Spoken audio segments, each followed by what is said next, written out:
1년 중에서 가장 잔인한 달이 시작되었습니다. 영국의 시인 T.S. 엘리엇이 항무지라는 시를 통해서 4월은 가장 잔인한 달이라고 노래했기 때문입니다. 이 시가 나오게 된 배경과 모티브는 1차 세계대전 이후에 유럽 사회가 항폐화되었습니다. 전쟁의 결과로 군인과 민간인이 3천만 명이 죽었습니다. 집과 건물과 도로는 파괴됐고 사람들의 정신도 항폐해진 상태에서 이 시가 태어나게 된 것입니다. 1922년도에 발표되었습니다.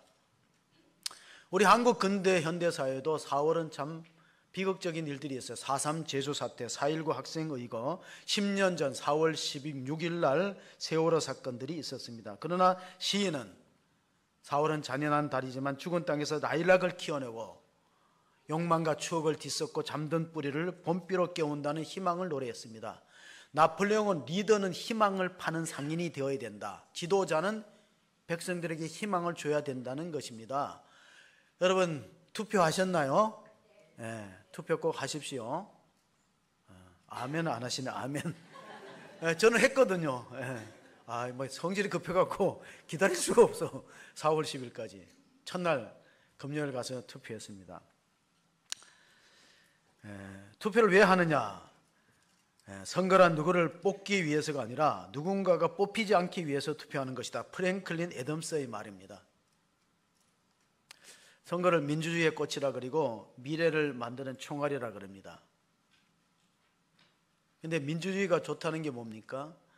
스탈린이 한 말을 기억했어요. 스탈린이 투표는 모든 것을 결정하지 못한다. 개표가 모든 걸 결정한다. 공산사회가 얼마나 무섭다는 걸 아셔야 돼요. 개표가 모든 것을 결정한다. 그래서 우리가 바둑을 둘 때 아주 실력이 비슷하면 뭐가 중요해요? 자, 질문을 뜻을 잘 이해를 못하시는 것 같은데 양쪽이 실력이 비슷해. 그럼 바둑을 둘 때 뭐가 중요해요? 아니에요. 포석은 처음 바둑을 둘 때 중요하고 바둑을 마무리할 때는 끝내기가 중요한 거예요. 그래서 끝내기를 잘하면 고수야. 끝내기를 못하면, 저도 바둑을 못 두지만은 끝내기에서 보면 고수들한테 내가 이겼거니 했는데 끝내기를 해보면 지거든. 판세가 뒤집힌다는 거예요. 그래서 고수는 겸손하고 하수는 교만해요. 그게 차이예요. 그래서 찰스 베어드라는 역사학자가 개인이든 국가든 권력이든 권세에게 도취되어서 교만하면은 실패를 맛본다 하는 유명한 말을 남겼어요. 잠언서에 대해 비슷한 말씀, 잠언서 11장 2절, 교만이 오면은 욕도 오고 오거니와 겸손한 자에게는 지혜가 있느니라. 아멘. 그래서 오늘 제목이 뭐라고요? 칠거지약의 겸손이에요. 자, 교만이 오면 욕도 오고 겸손한 사람은 지혜가 있다는 거예요. 왜 칠거지약이라는 제목을 뽑았냐면요, 카톨릭에는 7가지 대제가 있어요. 그 7대제라 그러는 거예요. 이게 언제 생겼냐면은 처음에 우리가 교회가 생겼을 때는 순수했거든요. 그런데 콘스탄틴이 기독교를 공인하면서부터 세속주의 물결이 들어와서 교회가 세속화되었어요. 거기에 반작용으로 생긴 것이 수도원 운동이에요. 야, 우리는 교회가 옛날 초대교회처럼 정말 이런 순수한 면이 없다. 그래서 우리 따로 가서 기도하고 말씀을 묵상하자고 만든 것이 동방교회에서 생겼던 수도원 운동이다. 4세기의 이집트의 성 안토니오를 비롯해서 기도 생활은 이 사람들이 수도사로서 생활하다 보니까 극복하기 어려운 죄가 7가지 있어요.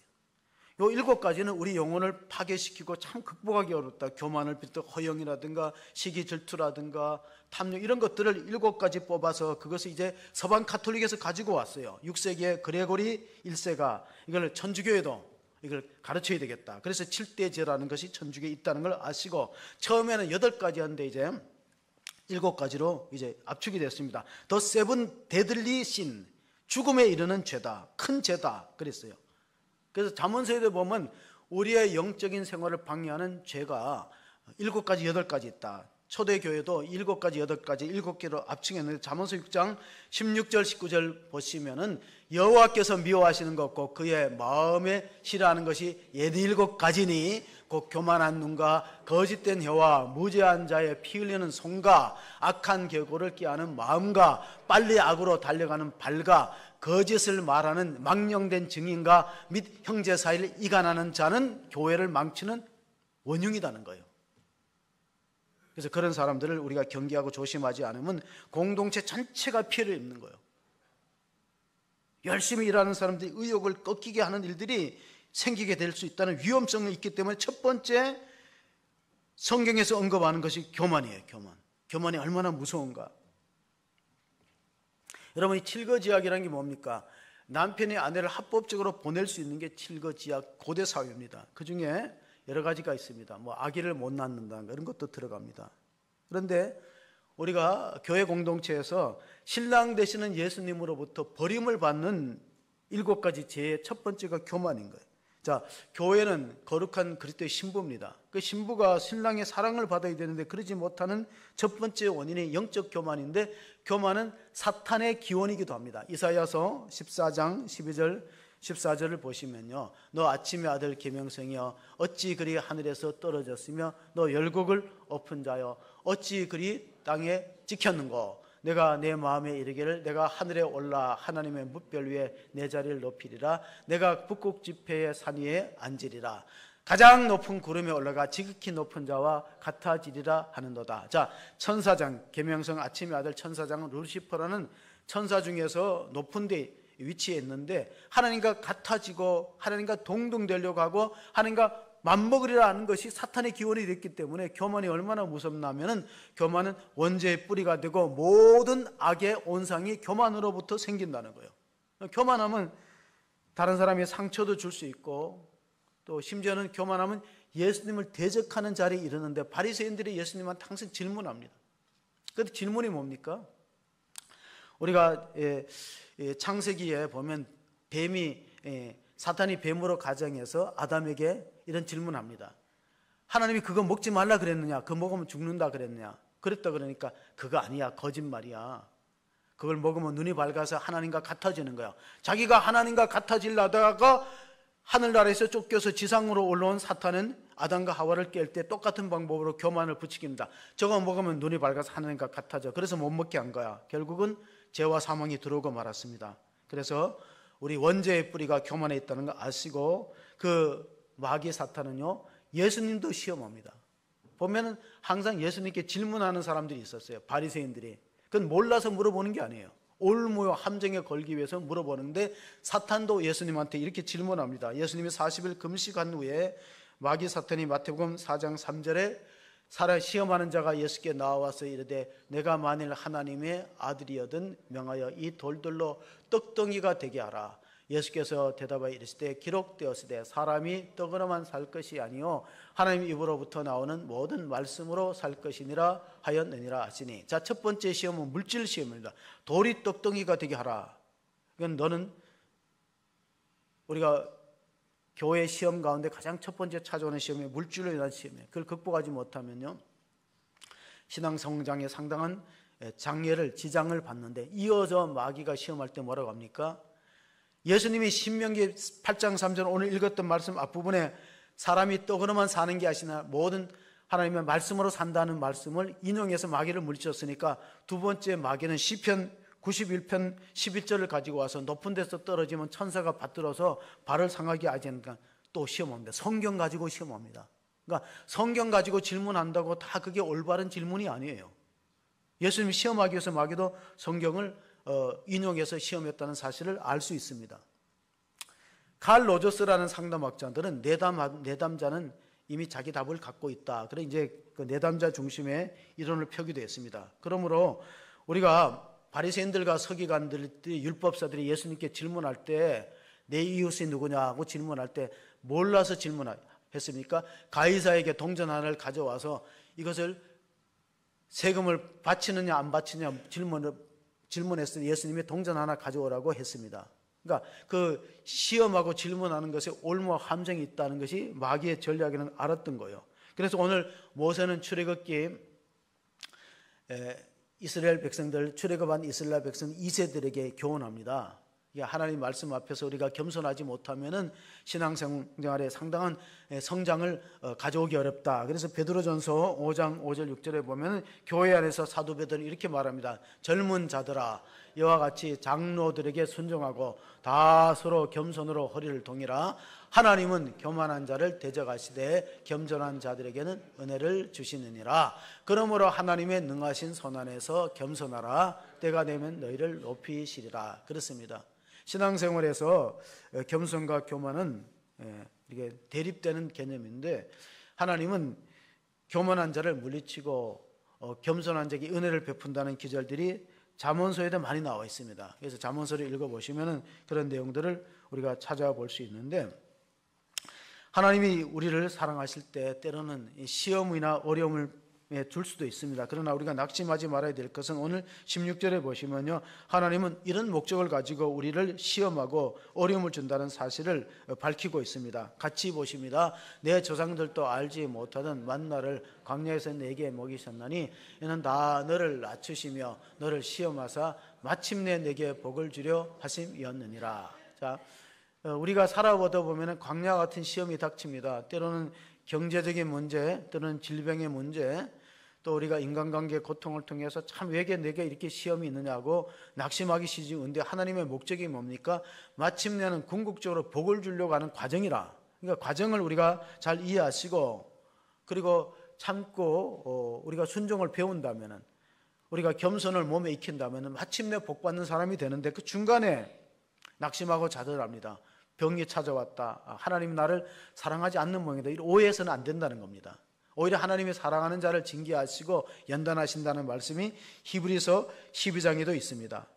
우리 일본의 유명한 작가 가운데 빙점이라는 소설가가 있어요. 빙점을 쓴 소설가는 미우라 야코입니다. 근데 이 사람은 얼마나 몸이 약하나 하면 척추결핵을 알았어요. 척추카레이스라는 병을 알았고, 여러 가지 합병증이 찾아와갖고 늘 병상에서 시간을 많이 보냅니다. 그러니까 병원에서 많이 시간을 보내니까 시간이 남으니까 아마 소설을 쓴 것 같아요. 그러니까 이제 자기 신앙에 대해서 이렇게 말합니다. 내가 아프지 않으면 깨달을 수 없는 진리가 있습니다. 내가 아프지 않았더라면 부를 수 없는 찬송이 있습니다. 내가 아프지 않았더라면 믿지 못할 기적이 있습니다. 아, 그렇습니다. 하나님, 내가 아팠기 때문에 들려오는 말씀이 있어요. 내가 건강했더라면 그 말씀이 안 들려올 텐데, 내가 아프기 때문에 들려오는 말씀이 있습니다. 깨닫는 은혜가 있습니다. 아, 내가 아팠기 때문에 드릴 수 있는 기도가 있습니다. 내가 아프지 않으면 정말로 진정한 그리스도인이 될 수 있었을까? 그런 고백을 했습니다. 여러분, 시편 119편에 보면은 고난 당하는 것이 내가 유익이라, 이런 말미암아 내가 주의 율례를 배우게 되었다는 말씀이 시편 119편 있습니다. 성경 가운데 절수가 가장 많은 게 시편 119편을 아셔야 돼요. 이게 무려 172절까지가 있는 걸로 알고 있는데, 그건 뭐냐면 히브리 알파벳 22자를 8번 반복했다. 계산하면 몇 절이 되나요? 176절이 되네요. 제가 좀 착각한 것 같네요. 자, 히브리 알파벳이 알렙베드 기멜에서 우리가 가나다가 있듯이 그 히브리 알파벳을 22자라고 합니다. 그런데 그걸 8번 반복하면 몇 자가 될까요? 172가 아니죠. 6이죠. 6. 제가 잘못 말했다니까요. 저도 실수할 때가 있죠. 그 뭐냐면 토라 예찬신다. 하나님의 말씀이 얼마나 꿀송이처럼 달다는, 고난당할 때 하나님의 말씀이 꿀송이처럼 달다는 것을 깨닫게 되었다는 겁니다. 3일 전에 우리 교육청에서 발표한 게 있어요. 3일 전에 뭘 발표했냐면은 서울시 학생들 12,700명 10대죠. 행복의 조건을 설문조사를 했는데 1등이 뭔지 아세요? 혹시 신문 보신 분 있나요? 그러니까 초등학교 5학년에서 고2까지 12,700명이 넘는 학생들한테 조사를 해봤더니, 제가 그 신문 보도를 보고 야, 우리 10대 아이들이 똑똑하다 그랬어요. 10대가 꼽는 행복의 조건 1위가 건강이에요. 교육청에서 깜짝 놀랐어요. 돌도 소화 먹을 아이들이 왜 첫 번째 행복의 조건이 건강이냐. 요즘에 아이들이 10대들이 닭가슴살 먹고 유튜브 보고 운동한대요. 홈트레이닝 한대. 그러니까 몸이 튼튼한 게 행복의 조건이, 두 번째는 화목한 가정이 부모들이 화목해야 돼요. 싸우거나 불화하면 안 돼요. 세 번째가 돈 많이 버는 거예요. 네 번째가 꿈이나 삶의 목표를 이루고 좋은 친구, 그러니까 이 자기 꿈을 이루는 것은 네 번째고, 좋은 대학교 들어가고 좋은 직업 없는 스펙은 5위예요. 5위. 우리 아이들이 생각보다 똑똑한데, 여러분 건강의 비결이 뭘까요? 우리가 위생을 잘 지키고 뭐 좋은 음식, 뭐 웰빙 음식을 먹고, 그런데 의사들의 말을 들어보세요. 건강의 85%는 유전이에요. 유전이에요. 그러니까 여러분 건강하시면 부모님께 감사하고 조상 탓인 줄 알고 겸손할 수 있기를 바랍니다. 그거예요. 유전인자 DNA가 그렇게 중요하다는 거예요. 그래서 우리 조상들로부터 우리가 원죄를 물려받잖아요. 베드로전서 1장 18절 19절을 보시면 우리 조상들, 너희가 알거니와 너희 조상이 물려준 헛된 행실에서 대속함을 받은 것은 은혜나 금같이 없어질 것으로 된 것이 아니요 오직 우리는 암송해요. 자막이 없어도 암송하니까 흠없고 점없는 어린 양 같은 피로 된 것이다. 그래서 우리 스스로 죄에서 구원함을 받는 것이 아니라 예수님이 십자가에 대속하셔서 죄사함을 받듯이, 그러니까 우리가 정말 믿음의 조상을 만난다는 게 얼마나 중요하다는 사실을 보여주고 있습니다. 자, 몸이 비만하면은 건강에 적신호듯이 영적으로는 교만하면은 신앙의 적신호야. 아시기 바랍니다. 몸이 비만하면 건강이 안 좋다는 거예요. 그 대신에 영적으로 교만하면은 신앙에 아주 치명적이에요. 근데 우리가 병에는 다 자각증세가 있는데, 그런데 이 교만은 자각증세가 없어서 위험한 병이에요. 교만한 사람들은요, 자기가 교만하는 걸 몰라요. 그래서 자각증세가 없어. 그래서 위험한 거야. 교만에 자각증세가 하나 있는데 제가 볼 때는 그게 뭐냐면 섭섭함이에요. 내 마음에 뭔가 섭섭해요. 교회 다니면서 뭔가 섭섭해. 그럼 이제 영적으로 병든 시초야. 처음에 이제 시작되는 거예요. 세포가 잘못되기 시작하는 거예요. 그 나중에 이제 확산되죠. 그러니까 모든 거는 초기에 잘 잡지 못하면 안 되는 거예요. 그래서 겸손이 뭐냐? 영성학자 게리 토머스가 겸손에 대해서 이렇게 말했어요. 겸손이란 자기를 못났다고 생각하는 것이 아니라 자기 생각을 덜하는 것이다. 자신의 부족함에 집중하는 것은 관심의 중심이 여전히 자신이라는 거예요. 자신이 강점이 아니라 재성에 몰두하는 것. 그래서 기독교적인 관점에서 보면 자아에 대한 어떤 집착도 여전히 교만이에요. 내가 부족하다 자꾸 그런 것도 교만이에요. 왜냐하면 그 사람의 관심이 자기한테 있는 거예요. 자, 보세요. 옛날 어머니들은 우울증 안 걸렸어요. 왜냐하면 관심이 자기한테 없어. 자기가 못 먹고 헐벗고 이런 데 관심을 쓰는 게 아니라 자식들이 굶주릴까봐, 자식들이 헐벗을까봐 모든 신경을 자식들한테 쏟으니까 우울증이 안 생기는 거예요. 근데 관심이 자기한테 있어요. 내가 어떻고 내 신세가 어떻고 자기를 자꾸 묵상하면 뭐가 생겨요? 우울증이 생기는 거예요. 성경을 묵상할 수 있기를 바랍니다. 자기를 자꾸 묵상해요. 그러면 안 된다는 거예요. 자기 집착이에요. 그래서 교만한 자각증세가 없어요. 그래서 위험한 병인데, 첫째 자각증세가 뭐냐면요, 섭섭함이에요. 그리스의 신학에 보면 나르시시즘, 여러분 나르시시즘 들어보셨죠? 어떤 잘생긴 남자 미소년이요, 우물의 호수에 비친 자기 얼굴보다 빠져 죽었다는 거예요. 그래서 뭐 수선화가 되었다, 뭐 그런 뭐 전설이 뭐예요? 나르시시즘의 전설이에요. 자기예요. 자기한테 독취되어서 자기 얼굴 보다가. 사슴이 아침에 목이 마르니까 호수에 가서 물을 먹는데, 사슴이 호수에다 자기 모습을 비춰보니까요, 뿔이 너무 아름다워. 야, 하나님이 나한테 이렇게 아름다운 뿔을 줬다. 다른 짐승들에게 없는 뿔을 줬다. 근데 다리를 보니까 다리가 무릎이 툭 튀어나오고 다리가 좀 가늘고 못생겼어. 하나님이 왜 다리를 좀 멋지게 만들어주지? 다리 이렇게 꾸란 게 사슴의 다리가 아주 볼품없거든.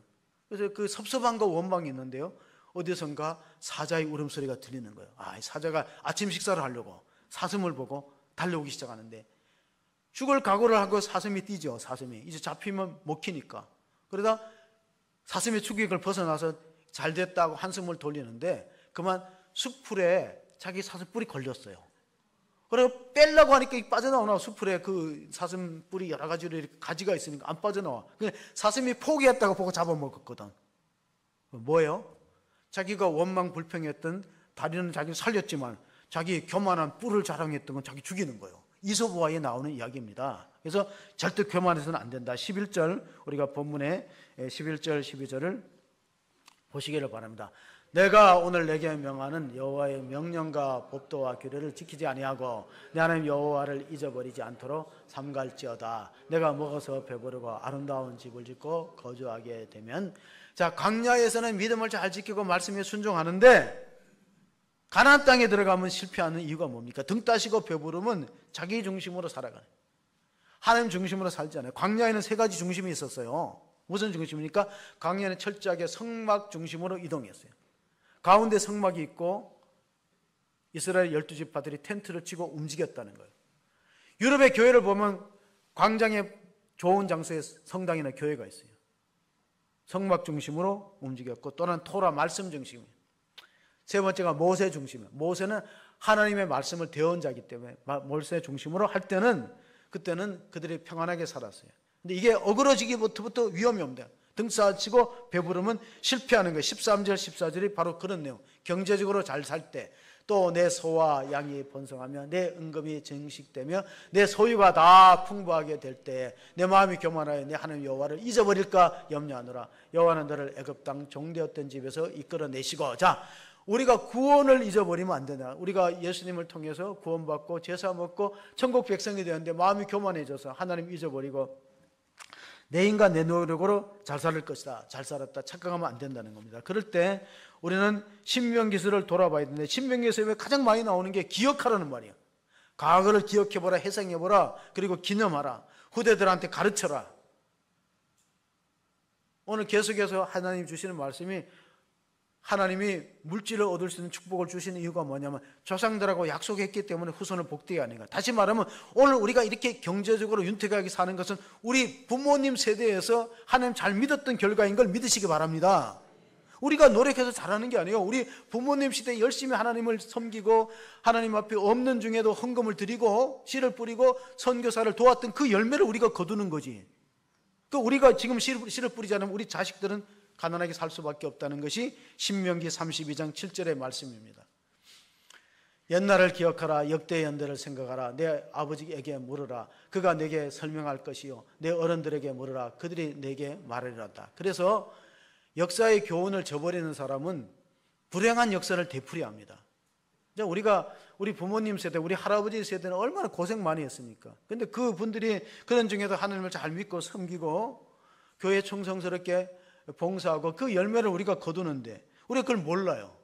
내가 잘해서 잘나서 잘 사는 거로 착각해서는 안 된다는 겁니다. 고린도서 10장 10절 11절 사도 바울도 그렇게 말씀했습니다. 그들 가운데 어떤 사람들이 원망하다가 멸망시키는 자에게 멸망하였나니 너희는 그들과 같이 원망하지 말라. 그들에게 일어난 일이 이런 일은 본보기가 되고 또한 말세를 만난 우리를 깨우치기 위하여 기록되었네. 성경은 후대를 깨우치기 위해서 기록되었다. 그래서 우리가 하나님 말씀으로 돌아가야 하는 것입니다. 이스라엘 백성들의 광야에서 멸망당하는 이유는 세 가지입니다. 원망, 불평, 교만. 다른 죄를 저지른 게 아니에요. 뭐 사기, 살인죄 저지른 게 아니라 원망, 불평, 교만을 하나님이 심각한 죄로 보시는 거예요. 그래서 줄이면 그게 뭐죠? 원망, 불평, 교만을 줄이면 원불교가 되는데 우리나라의 원불교와는 전혀 관계없다는 걸 제가 얘기합니다. 오해하지 마시고. 자, 그러면 하나님께서 어떤 자를 복 있게 하고 돈을 많이 벌게 하는가? 그러니까 돈을 많이 버는 것도 하나님이 주시는 은사예요. 이 보면은 신명기 8장 17절 18절 보시면은 그러나 내 마음에 이르기를 내가 내 능력과 내 손의 힘으로 내가 이 재물을 얻었다 말할 것이라. 내 하나님 여호와를 기억하라. 그가 내게 재물 얻을 능력을 주셨음이라. 이같이 하시면 내 조상들에게 명세하신 언약을 오늘과 같이 이루려 하심이라. 자, 18절을 자세히 보시면요, 하나님을 기억하라, 잊어버리지 마라. 구원의 은총을 주신 하나님이 이 땅에 물질적인 복을 얻을 능력도 주셨다. 그리고 그 물질적인 복은 니들이 잘나서 자수성가해서 된 것이 아니라 신수성가의 복이다. 하나님 손에서 나오는 복이다. 조상들에게 이 땅을 축복한다고 약속했던 언약을 하나님이 지켜서 복을 주시는 거지. 따라서 우리가 하나님과 언약을 지금 안 지키고 주일 성수도 안 하고 우리 마음대로 살아버리면 그럼 우리 다음 세대는 거둘 것이 없다는 사실을 기억할 수 있기를 바랍니다. 야고보서 4장 6절 7절 우리가 다시 야고보 감독의 말을 보면 그러나 더 큰 은혜를 주시나니 그러므로 일렀으되 하나님이 교만한 자를 물리치시고 겸손한 자에게 은혜를 주신다 하였느니라.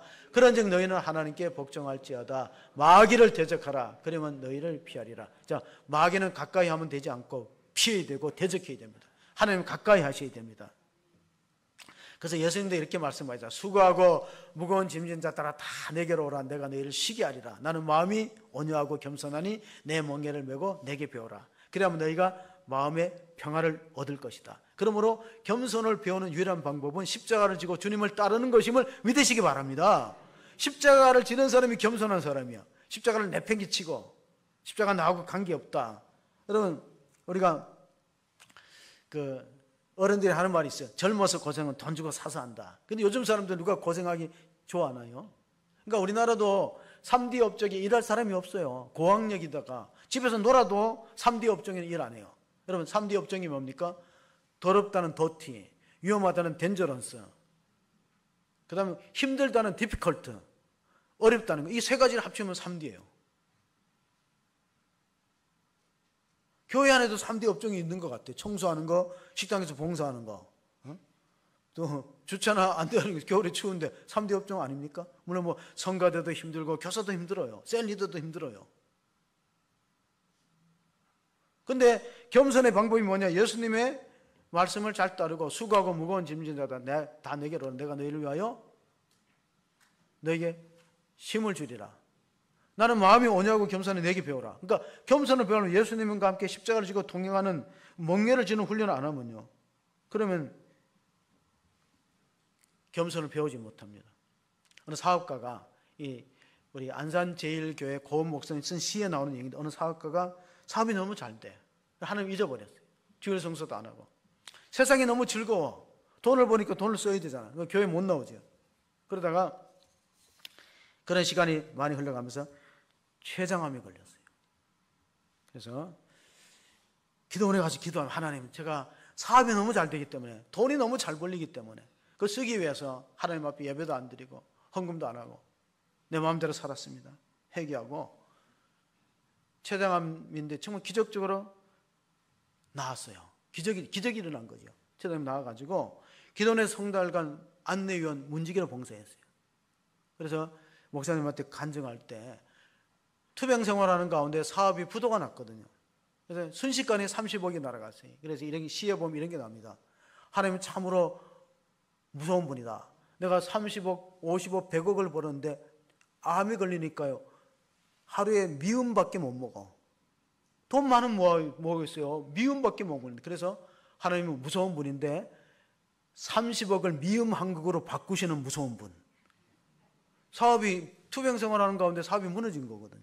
그런데 또 하나, 30억을 써서라도 한 영혼을 구원하는 하나님의 사랑임을 기억하시기를 바랍니다. 30억을 쓰더라도 한 영혼을 살려야지. 깨닫고 회개하고.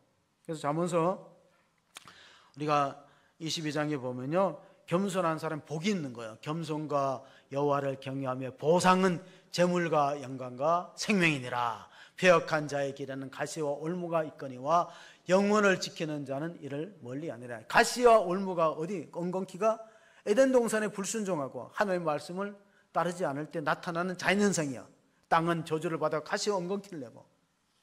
겸손한 것은 오늘 생명과 재물과 영광이라 그래요. 겸손한 사람에게 생명과 재물과 영광을 얻기 때문에 우리가 어떻게 겸손을 실천해야 됩니까? 영혼과 싸워야 된다. 우리가 영혼을 거슬려 싸우는 육체의 정욕을 제어하라. 사도 베드로가 그렇게 말했습니다. 사람들은 왜 행복에 이르지 못할까? 제가 개척교회를 할 때 2002년도죠. 개척교회를 할 때 청계산에 가서 금식 기도했어요. 그래, 하나님이 제게 비전을 3개 줬는데 하나가 뭐냐면, 하나님을 어떻게 하면 기쁘시게 할 것이냐. 그런 교회가 됐으면, 성도들이 교회 다니는 사람이 행복했으면 좋겠다. 성도가 행복한 교회. 세 번째가 뭐냐면 이웃의 영혼을 구원해야죠. 복음을 전해가. 그게 교회의 본질적인 사명이고 교회가 해야 될 중요한 역할과 기능이니 선교하고 전도예요. 그런 걸 했는데, 사실 부끄러운 그런, 제 자신이 부끄럽다 생각하는데, 기도는 뭐냐? 여러분, 기도는 내가 기도를 한다고, 기도는 내 뜻을 이루는 게 아니에요. 만약에 모든 성도들이 기도해서 자기 뜻을 이뤘다면요, 세상은 달라지지 않습니다. 기도는 내 뜻을 꺾는 훈련을 해야지. 예수님의 기도를 배우시되 아버지가 나의 원대로 되지 마시고 아버지의 뜻대로 된다고 자기 뜻을 꺾는 훈련, 겸손의 훈련하지 않으면 세상은 달라지지 않습니다. 그래서 키에르케고라는 덴마크의 철학자가 기도는 하나님을 바꾸는 것이 아니라 기도자를 바꾼다는 유명한 그런 그 주제를 얘기했습니다. 여러분, 그렇습니다. 기도는 하나님 바꿔서 하나님 움직여 갖고 내 목적을 성취하는 게 기도가 아니에요. 내가 나의 뜻을 하나님 뜻에 꺾는 훈련, 겸손의 훈련이 기도라는 걸 아시고, 어떤 사람이 진정한 행복자인가? 신명기 10장 12절 13절을 보시면요, 이스라엘아, 내 하나님 여호와께서 내게 요구하는 것이 무엇이냐? 그건 내 하나님 여호와를 경외하며 그의 모든 도를 행하고 그를 사랑하며 마음을 다하고 뜻을 다하여 내 하나님 여호와를 섬기고 내가 오늘 내 행복을 위하여 내게 명하는 여호와의 명령과 규례를 지킬 것이 아니냐. 근데 오늘 내가 하나님의 행복이 아닌 거예요. 여러분의 행복인 걸 믿으시기 바랍니다. 너의 행복이야. 부모는 자녀가 행복하기를 다 원합니다. 이 세상의 부모 마음 다 같은 마음, 아들 딸이 잘 되라고 행복하라고. 이건 대중가요가 아니고 여러분, 어머니 기도에 드리는 찬송이에요. 어머니 기도에서 드리는 노래예요. 어머니 기도에서 끝나고 항상 이런 노래를 불러요. 이 세상의 부모 마음 다 같은 마음, 아들 딸이 잘 되라고 행복하라고 마음으로 빌어주는 엄마의 기도.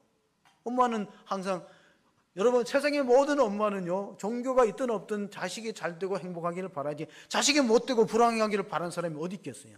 그러나 하나님도 여러분에게 명령을 주시고 말씀을 주시는 것은 여러분의 행복과 생명을 위한 것을 믿으시기 바랍니다. 근데 항복 안 하거든. 결국은 내가 불행한 이유가 뭐냐? 내가 행복하지 못하는 이유는, 결정적인 이유는 하나님께 항복이 안 되었어. 그래서 불행한 거예요. 항복이 안 돼. 꺾이지 않았어요. 내 뜻과 내 고집이 살아있습니다. 자아가 시퍼렇게 살아있고 자아가 십자가 안에서 죽는 체험이 없어요. 신앙이 발전이 없고 영적 성장이 없기 때문에 첫 번째 넘어야 될 산이 교만의 산이라는 걸 말씀드리는 겁니다. 자, 신명기 33장 29절, 이스라엘 백성들에게 주신 하나님의 말씀입니다. 이스라엘이여, 너는 행복한 사람이로다. 여호와의 구원을 너같이 얻은 백성이 누구냐? 그는 너를 돕는 방패시요 내 영광의 칼이시로다. 내 대적이 내게 복종하리니 내가 그들의 높은 곳을 밟으리로다. 성경에는 의외로 행복이라는 단어가 많지 않아요. 축복이다, 복을 준다는 거 엄청나게 많은데 행복이라는 단어가 안 많아. 그래서 행복이라는 단어가 유일하게 들어있는 성경책이 신명기예요. 신명기. 여기 신이 뭡니까? 하나님 그런 신이 아니고 거듭신이라는 뜻이에요. 신라면의 신자예요. 신라면. 매울 신자, 거듭신자. 뭐냐면 이스라엘 민족 2세대들에게 주는 교훈. 모세가 죽기 전에 모압 땅에서 가나안 땅을 바라보면서 요단을 건너기 직전에 주시는 말씀이 바로 이 신명기서예요. 제2의 율법서다. 그러니까 성경은 이렇게 말합니다. 제2의 율법서다. 그리고 다른 히브리 원전에는 광야에서라는 것이 신명기예요. 자, 광야에서라는 민수기라는 광야에서, 또 신명기는 두 번째 율법을 주시는 거다. 그게 뭡니까? 광야라는 말하고 민수기 광야에서라는 말하고 또 하나님의 말씀은 어원이 같아요. 광야가 미드바르고 하나님 말씀하시다 다바르다. 우리가 이제 금요일 날, 지난 금요일 날, 성금요일 날 오신 분은 그 바울을 따라라는 영상을 보셨을 거예요. 그 최종상 우리 선교사가 그렇게 해석을 했어요. 아, 광야라는 어원하고 또 말씀하다는 어원이 같아, 다바르가 같아. 그래서 오기 제자반이 읽어야 될 책이 그 최종상 선교사의 좋은 책이 하나 오래전에 출간됐어요. 회복해야 될 사명 전도.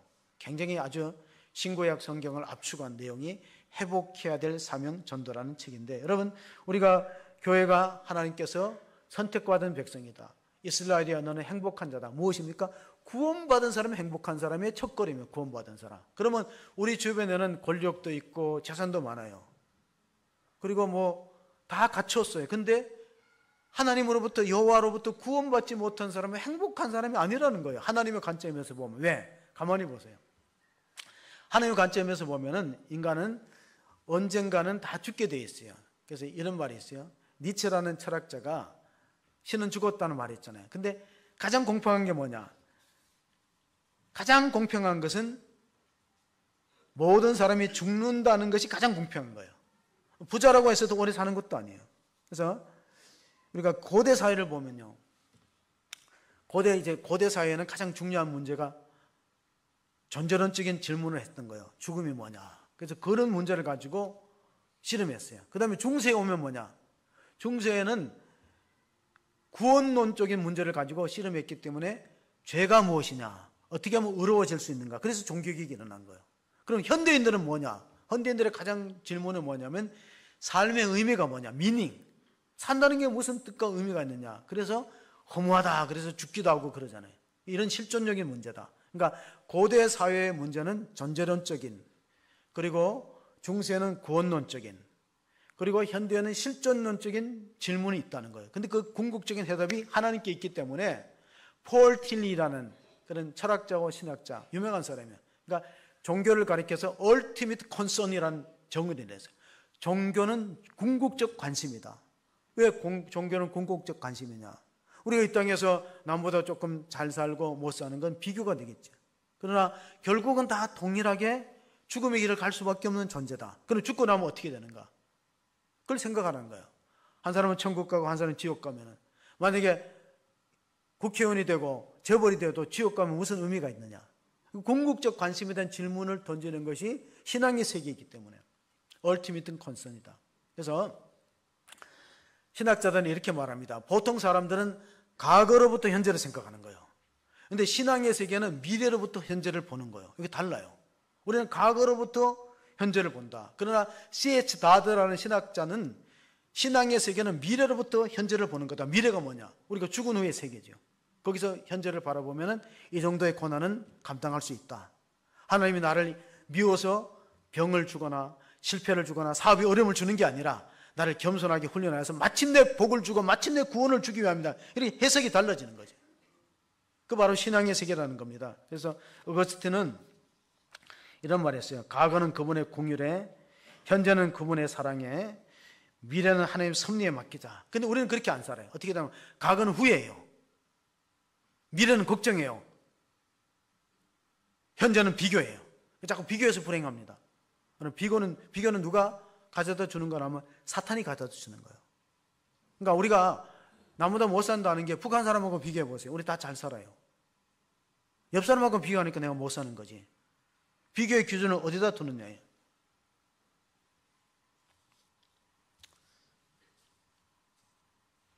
어떤 여자 집사님이, 어떤 남자 집사님이 설교를 잘 들었어요. 인생에는 3가지 금이 중요하다는 설교를 들었어요. 여러분, 사람이 살아가는데 3가지 중요한 금이 있는데 옛날 사회는 소금이 중요했대요. 여러분, 셀러리맨이라 로마의 군인들한테 봉급을 줄 때 돈 안 주고 소금을 줬다고 해서 그 솔트를 줬다고 해갖고 셀러리맨이 생겼다는 거예요. 월급쟁이. 그러니까 소금이 중요하고 황금이 중요하고, 지금 금값이 얼마나면요, 한 돈에 금값 아시는 분이 있어요? 45만 원. 예. 아이고, 집에 금 어디 있는가 한번 잘 열어서 비쌀 때 파세요. 45만 원. 그러니까 소금이 중요하고 황금이 중요하고 또 중요한 게 뭐냐면 지금이 중요한 거예요. 지금.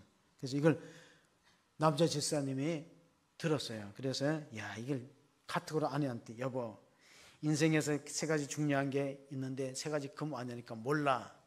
소금, 황금, 지금이 중요하다. 그러니까 아내가 답장을 했어요. 나한테 가장 중요한 3가지가 있는데 뭔지 알아? 그러니까 남편이 몰라. 그러니까 지금, 송금, 현금. 괜히 아는 척 했다가 손해본 거예요. 그러니까 다시 남편이 답장합니다. 방금, 조금, 송금. 그래 저녁에 들어가면 편안하니까. 괜히 모르면 저 교만한 채로 아는 채 하면은 어려움을 당하는 거예요. 그래서 우리가 진정으로 복 있는 사람이 되려면은 역경을 잘 이기는 사람이 100명이라면 좋은 환경을 이기는 사람은 1명밖에 불과하다. 뭐냐면은 다 잘 됐는데도 범죄하지 않는 남자가 귀하다는 거예요.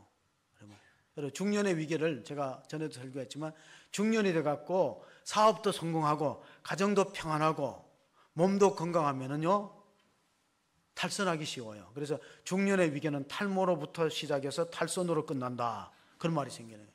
그러니까 그렇게 좋은 환경도 잘 이겨내기 어렵기 때문에 겸손하면 되는 거예요. 겸손하면은. 여러분, 노자가 도덕경에다가 이런 말을 썼어요. 바다가 왜 바다냐? 바다는 모든 걸 받아들이잖아요. 배척하지 않고 다 받아들이기 때문에.